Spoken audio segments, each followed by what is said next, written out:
Hi everyone, my name is Avram K. and you're watching Alfei Panim Parshas Pinchas 2025. The Torah tells us Pinchas ben Elazar ben Aaron HaKohen, Pinchas the son of Elazar, the son of Aaron HaKohen, Heishiv es chamasi me'al b'nei Yisrael, turned away my anger from the b'nei Yisrael b'kanayas kinasi b'seicham, and he was jealous for my sake amongst them. V'lechilisi es b'nei Yisrael b'kinasi, and I did not consume, destroy the b'nei Yisrael in my jealousy.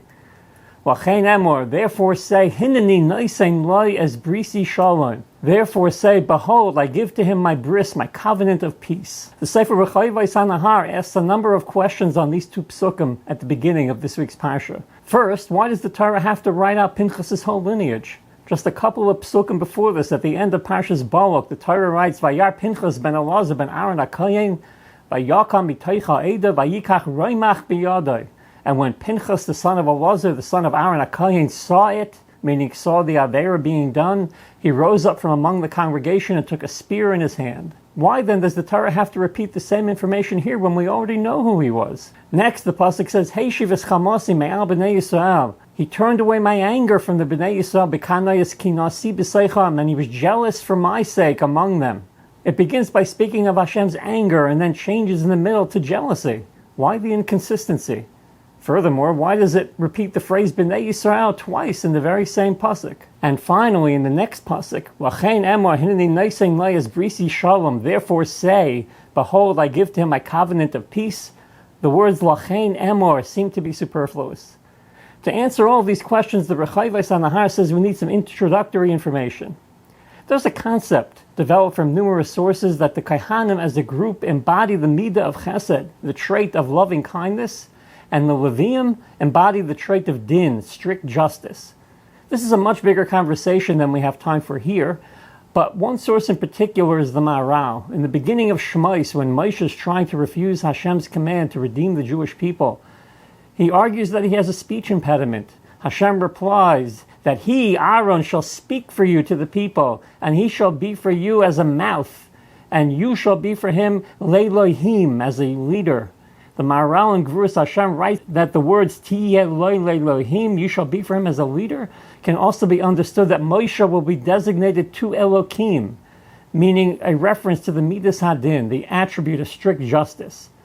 The Maharal proceeds to explain that Hashem commanded that Aaron be the Kohen, the one assigned to act on behalf of Klal Yisrael, to help them achieve kapara and maintain their relationship with Hashem, all of which is linked to the Midah of Chesed. We see from here that Moshe, representing the Leviim, embodied the Midas Hadin, and Aaron, representing the Kohanim, represented the Midah of Chesed. With all of this information, we can look at the Psukim once more with fresh eyes.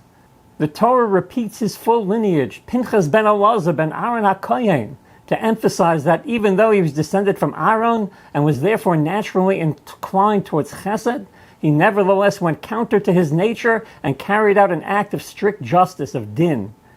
His forcing himself to act counter to his own nature is a significant factor in why this action was considered so great.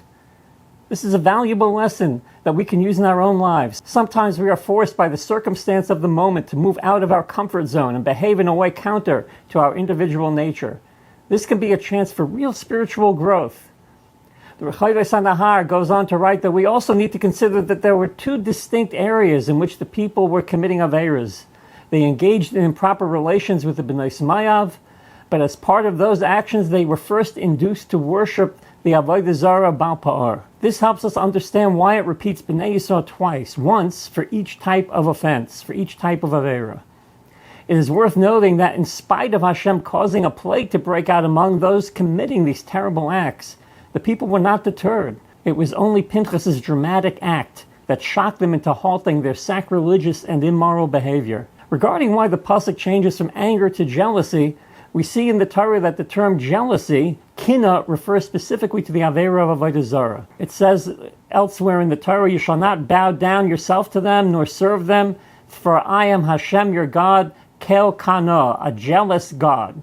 Therefore, when the Torah writes here, B'kanayas kinasi, that he was jealous for my sake, we can assume that that term of kina, of jealousy, is referring to avodah zarah.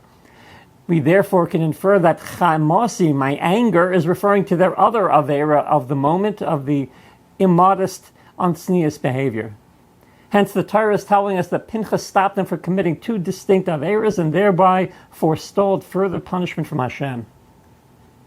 The final question is why the Torah adds the words Lachein Emor, therefore say.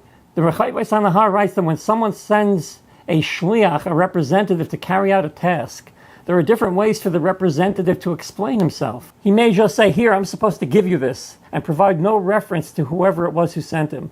On the other hand, he could say, that very important person instructed me to personally deliver this to you on his behalf. There is a huge difference between these two manners of speech. One is merely utilitarian, conveying basic information. The other serves to confer honor and recognition on the recipient. Lachein Emor, therefore say, is written for emphasis. Hashem is making certain that Pinchas, along with the entire Klal Yisrael, knows that it was HaKadosh Baruch Hu himself who was giving him this reward of the kahuna. Have a wonderful Shabbos. My name is Avram K., and you're watching Alfei Panim.